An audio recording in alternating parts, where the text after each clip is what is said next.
Abu Dzar Al-Ghifari adalah seorang sahabat Nabi yang berasal dari suku Ghifar, yang termasuk sahabat utama dan memiliki kedudukan yang penting di sisi Nabi.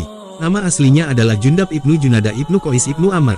Ada beberapa pendapat berbeda tentang nama ayahnya, tetapi yang paling populer adalah Junada ibnu Qais ibnu Amr. Ibunya bernama Ramlah bint Al-Kakiyah Al-Ghifari. Ia termasuk di antara 5 orang yang pertama memeluk Islam. Ketika ia mendatangi Nabi yang sedang membaca ayat-ayat Al-Quran, ia takjub dan terpesona.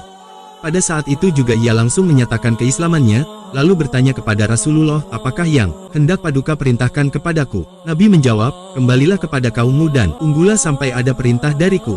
Abu Dzar merasa terlahir kembali, seolah-olah ia mendapat limpahan energi yang sangat kuat. Tentu saja, karena ia telah mendapatkan sumber kekuatan yang sangat hebat, yaitu keimanan. Maka, ia melangkah cepat menuju Masjidil Haram, lalu meneriakkan kalimat syahadat dengan lantang. Para pembesar Quraisy tercengang. Mereka langsung berkumpul mendekatinya, lalu beberapa orang menangkap dan memukulinya. Ai Abbas ibnu Abdul Muthalib yang melihat kejadian itu bergegas mendekati kerumunan, dan berkata, celakalah kalian semua, tidakkah kalian tahu bahwa ia berasal dari Ghifar, daerah yang sering dilewati kafilah dagang kalian?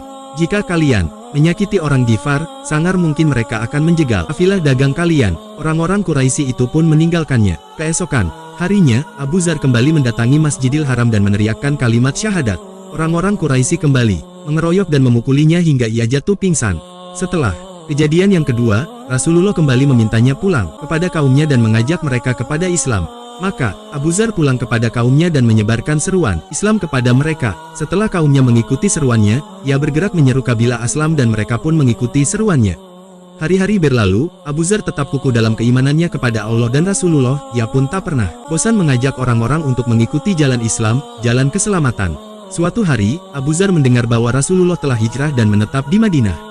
Maka, ia pun berangkat bersama anggota kabilah Ghifar dan kabilah Aslam menuju Madinah untuk menemui Nabi, dan ketika mendengar kabar kedatangan mereka, Nabi tampak ceria, lalu bersabda, sungguh Allah telah mengampuni orang Ghifar dan menyelamatkan orang Aslam, sementara orang Asyiyah telah mengingkari Allah dan Rasulnya. Abu Dzar mendapat kebaikan dan kemuliaan yang berlimpah. Ia memiliki kedudukan penting di sisi Nabi, karena berhasil mengislamkan 2 kabilah. Ia telah membuat mereka mencintai Allah dan Rasulnya, serta mengikat mereka dengan tali kebenaran dan kejujuran. Ia juga mengajari mereka agar tidak pernah merasa takut pada apapun, kecuali kepada Allah. Suatu ketika Nabi bertanya, bagaimana kalian dan para pemimpin setelahku mengelola harta rampasan? Abu Dzar Al-Ghifari menjawab, demi zat yang mengutusmu, aku akan menghunus pedangku di atas pundakku, lalu menebaskannya, kecuali engkau mencegahnya. Nabi bersabda, maukah kalian kutunjukkan kepada sesuatu yang lebih baik dari itu? Sembahlah Allah, niscaya kalian akan berjumpa denganku. Abu Dzar pun menyarungkan kembali pedangnya, tetapi ia tetap kukuh dengan ucapannya. Ia selalu menjadi orang yang lantang menyuarakan kebenaran, memerangi kebatilan, serta menentang orang zalim dan para pendukungnya. Ia juga dikenal sebagai sahabat yang paling zuhud, menghindari dunia dan segala perhiasannya.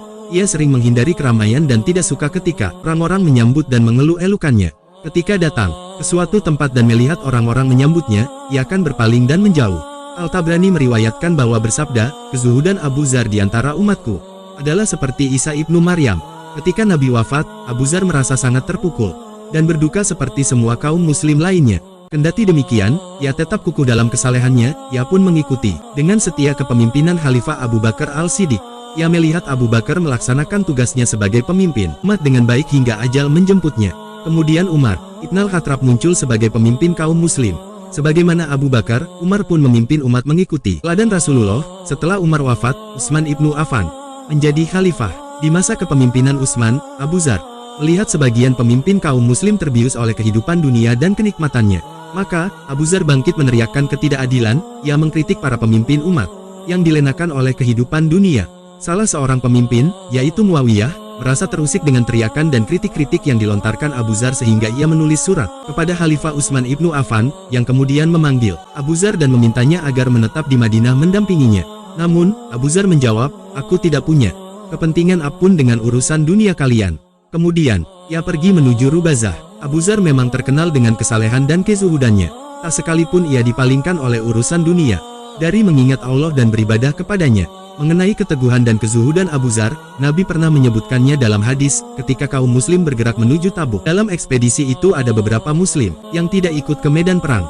Ketika para sahabat melaporkan hal itu, Rasulullah, biarkan saja, kalau beruntung, Allah akan mempertemukan mereka dengan kalian. Jika tidak, cukuplah kalian bagi Allah. Lalu seorang sahabat berteriak, wahai Rasulullah, Abu Dzar tidak ada dalam barisan. Rasulullah memberikan jawaban serupa, kemudian barisan pasukan kaum muslim berangkat menuju Tabuk. Namun, setelah berjalan beberapa lama, para sahabat melihat seorang laki-laki berjalan kaki menyusul mereka. Karena masih jauh, para sahabat tidak dapat tahu bahwa orang yang sedang berjalan kaki itu adalah Abu Dzar, yang tertinggal dari pasukan karena untanya tua dan lemah. Akhirnya, ia meninggalkan untanya dan berjalan kaki sambil memanggul perbekalannya menyusuri padang pasir. Seorang sahabat lapor kepada Nabi, ada seorang laki-laki berjalan kaki menyusul kita. Nabi bersabda, apakah ia Abu Dzar? Kaum muslim memperhatikan lelaki yang sedang berjalan.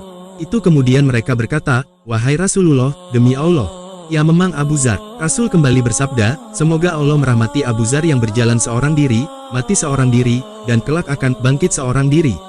Rasulullah telah mengakui keistimewaan, keutamaan, dan ketinggian derajatnya. Pada suatu ketika Rasulullah bersabda, Abu Dzar dalam umatku seperti Isa ibnu Maryam dalam hal kezuhudannya. Dalam kesempatan lain, Rasulullah bersabda, pohon-pohon hijau tidak memberikan naungan dan tanah tidak memberikan pangkuan kepada orang yang memiliki ucapan yang lebih jujur daripada Abu Dzar. Barang siapa yang ingin melihat ketawadukan Isa ibnu Maryam, lihatlah Abu Dzar. Abu Dzar menjalani kehidupannya sebagai seorang zahid, ia tak pernah makan berlebihan.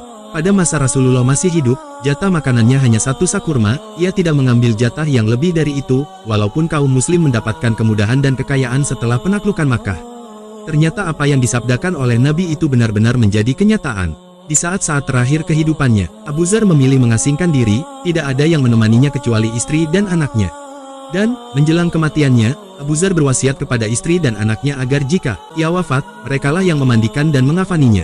Kemudian, Abu Dzar meminta agar keduanya meletakkan jenazahnya di pinggir jalan, dan mengatakan kepada orang pertama yang melewati jenazahnya bahwa ia adalah Abu Dzar, sahabat Rasulullah, dan mintalah tolong kepada mereka untuk menguburkannya. Ketika Abu Dzar meninggal, keduanya melaksanakan wasiat tersebut dengan meletakkan jenazahnya di pinggir jalan. Saat itulah Abdullah ibnu Mas'ud dan serombongan penduduk Irak lewat untuk umrah. Saat berjalan, mereka melihat seorang wanita menangis di sisi jenazah seorang laki-laki. Ketika Ibnu Mas'ud menanyakan apa yang sedang dilakukannya, wanita itu, yang tak lain adalah istri Abu Dzar, menjawab, ini adalah jenazah Abu Dzar sahabat Rasulullah, tolong kuburkanlah jenazah ini. Abdullah ibnu Mas'ud pun menangis dan berkata, benarlah Rasulullah yang telah bersabda bahwa Abu Dzar berjalan sendirian, meninggal sendiri, dan akan dibangkitkan seorang diri pula. Maka Ibnu Mas'ud dan para sahabatnya segera menyalati jenazah Abu Dzar dan kemudian menguburkannya. Setelah itu, Ibnu Mas'ud menceritakan kepada para sahabatnya hadis Rasulullah tentang Abu Dzar yang beliau sampaikan ketika pasukan muslim berjalan menuju Tabuk. Semoga Allah merahmati Abu Dzar.